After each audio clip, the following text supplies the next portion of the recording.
Dans notre série Les bases de QuickBooks en ligne, aujourd'hui, nous allons couvrir le module d'inventaire, spécifiquement sur le suivi des stocks. Si dans votre entreprise, vous avez besoin de faire le suivi d'un inventaire, donc de faire le suivi de votre stock pour savoir combien de quantités vous avez en main, le module d'inventaire dans QuickBooks en ligne fonctionne bien pour une entreprise qui fait de l'achat et de la vente de produits, qui a un seul entrepôt et un inventaire quand même assez simple. Avant de décider si vous voulez faire votre suivi d'inventaire dans QuickBooks en ligne, il est important de regarder les forces du module. Les forces sont que QuickBooks permet le suivi automatique des stocks, donc QuickBooks suit automatiquement les quantités disponibles lorsque vous achetez ou vous vendez des produits. Il y a des mises à jour en temps réel. Les quantités et la valeur de votre inventaire sont mises à jour immédiatement après chaque transaction d'achat et de vente. Vous avez aussi un calcul des coûts des marchandises vendues, donc QuickBooks calcule automatiquement le coût associé à vos ventes en utilisant la méthode PEPS, premier entrée, premier sorti. C'est une intégration simple, donc ça fonctionne bien avec les factures, les devis, les bons de commande et les dépenses. Vous avez aussi un tableau de bord qui met en évidence les items qui sont hors stock et même à faible stock. En ce qui concerne les limitations du module d'inventaire, si vous faites de la fabrication ou de l'assemblage, il est impossible de faire la gestion de fabrication dans QuickBooks en ligne sans utiliser une application tierce. Vous ne pouvez pas faire de suivi multi-unités sans application tierce dans QuickBooks en ligne, donc ça veut dire que vous ne pouvez pas gérer différentes unités de mesure, exemple, vendre en litres mais acheter en gallons. La même chose pour les numéros de série, mais sachez que c'est possible avec des applications tierces. Si vous faites la gestion de votre inventaire dans plusieurs entrepôts, sachez que c'est une limitation, car le module d'inventaire dans QuickBooks est seulement pour un entrepôt. Une autre limitation, c'est qu'il n'y a pas d'automatisation avancée pour vos commandes fournisseurs selon les prévisions de vente ou votre saisonnalité. Voyons à quoi ressemble le module d'inventaire dans QuickBooks en ligne et ce qui est possible. Avant de commencer, il est très important de regarder vos comptes et paramètres pour pouvoir activer la fonctionnalité de suivi des stocks. Dans la section Vente, vous voulez descendre dans la section Produits et services et s'assurer que Afficher la colonne Produits et services sur les formulaires de vente est activé. Si vous utilisez la fonctionnalité de UGS ou vous utilisez des numéros de SKU en anglais, vous pouvez l'activer selon vos besoins. On veut activer le suivi de la quantité, des prix et des taux, ainsi que le suivi de la quantité en stock. Dans la section Dépenses, si vous utilisez la fonctionnalité de bon de commande, assurez-vous d'activer la première option ici, afficher le tableau des articles sur les formulaires de dépenses et des achats. Et si vous utilisez la notion de dépenses facturables, vous voulez venir l'activer ici. La même chose, si vous faites le suivi des articles par projet ou par client, vous voulez venir activer cette fonctionnalité ici. Dans votre module Vente, Produits et services, vous allez pouvoir maintenant gérer des items en stock. Lorsque vous êtes prêt à ajouter des unités en inventaire, vous pouvez venir importer un fichier Excel ou le créer directement à partir du bouton Nouveau ici dans QuickBooks. Première option Stock, c'est vraiment les items que vous voulez faire le suivi d'inventaire, donc un inventaire physique. Si vous utilisez les SKU ou les UGS, mettre le code ici. Vous pouvez aussi créer différentes catégories de vos produits en inventaire. Par exemple, si vous êtes un magasin de vêtements, vous pouvez faire des catégories pour les vêtements pour femmes, les vêtements pour hommes, vêtements pour enfants, etc. Quelle est votre quantité en stock initial? Donc ici, c'est un tout nouveau produit, donc j'en ai pas encore en main. Si vous en avez, vous pouvez mettre votre quantité ici. À partir de quelle date? Donc, on peut mettre peut-être au début de l'année. Et votre seuil de renouvellement. Donc ici, sur votre tableau de bord, QuickBooks va vous mettre en évidence les items qui sont en stock faible lorsqu'ils sont en dessous du seuil de renouvellement. C'est la quantité minimale que vous voulez avoir dans QuickBooks pour vous permettre de faire une commande.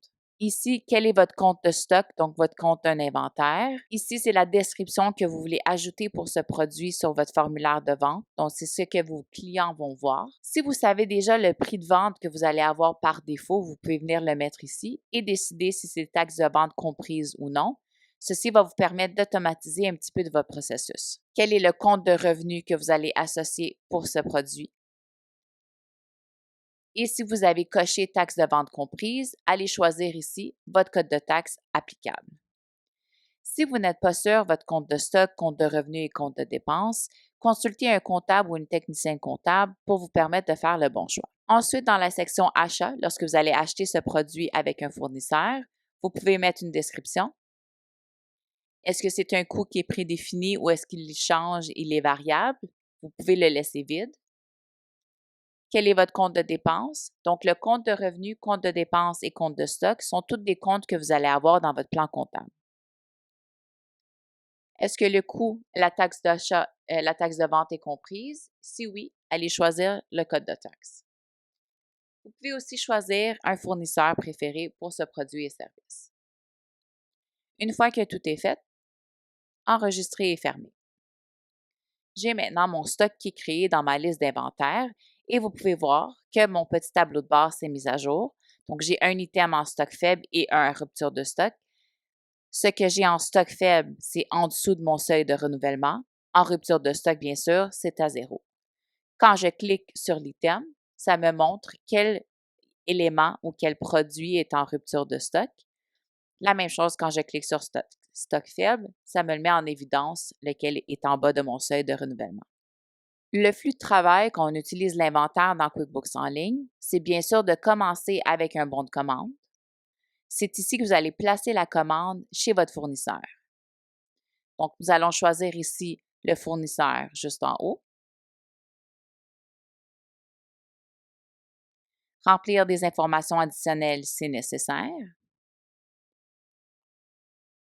Ici, la section pour mes produits et services est cachée, donc je veux simplement la rendre plus grande. Donc, le détail des articles qui est ici. C'est ici que je vais aller chercher mon produit et service. Si j'avais une description par défaut, elle serait mise ici. Moi, elle est vide et je n'ai pas de prix, mais je sais que mon fournisseur me charge 150 pour mon produit. Ce qui est bien, c'est que je peux simplement laisser ma souris sur la quantité et je peux voir avant de placer ma commande ou faire mon bon de commande, qu'est-ce que j'ai en stock et quel est mon seuil de renouvellement. Donc ici, je vais en commander 50. 50 avec mon taux de 150, je vais ajouter ma taxe de vente. Et si ce produit et service est réservé pour un client, je peux aussi l'associer à un client directement à partir d'ici. Enregistrer et fermer. Mon bon de commande est enregistré.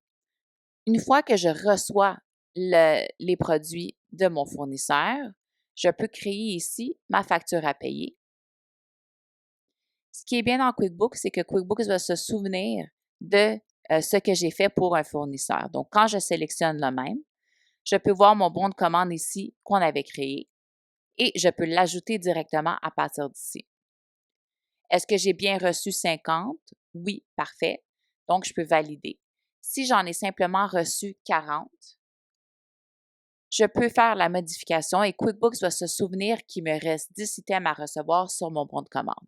Donc, quand même assez intéressant ce qu'on peut faire ici.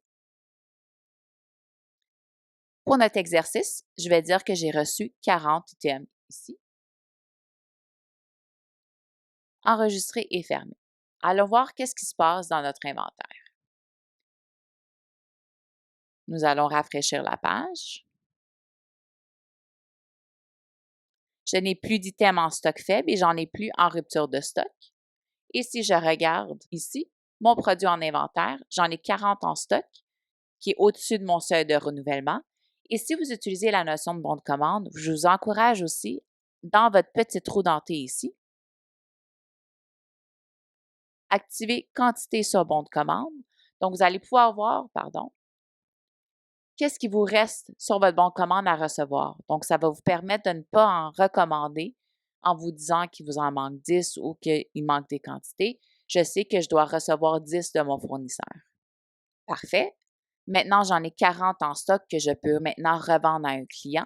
Donc, allons-y ici directement avec une facture.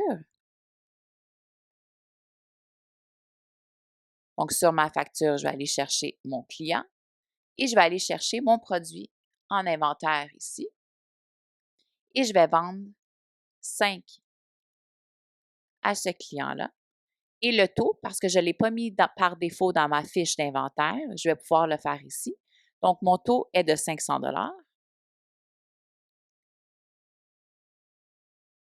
et je vais mettre ma taxe de vente, donc ma TPS-TVQ, enregistrer et fermer. Parfait. Donc, je peux voir maintenant qu'il m'en reste 35 parce que j'en ai vendu 5.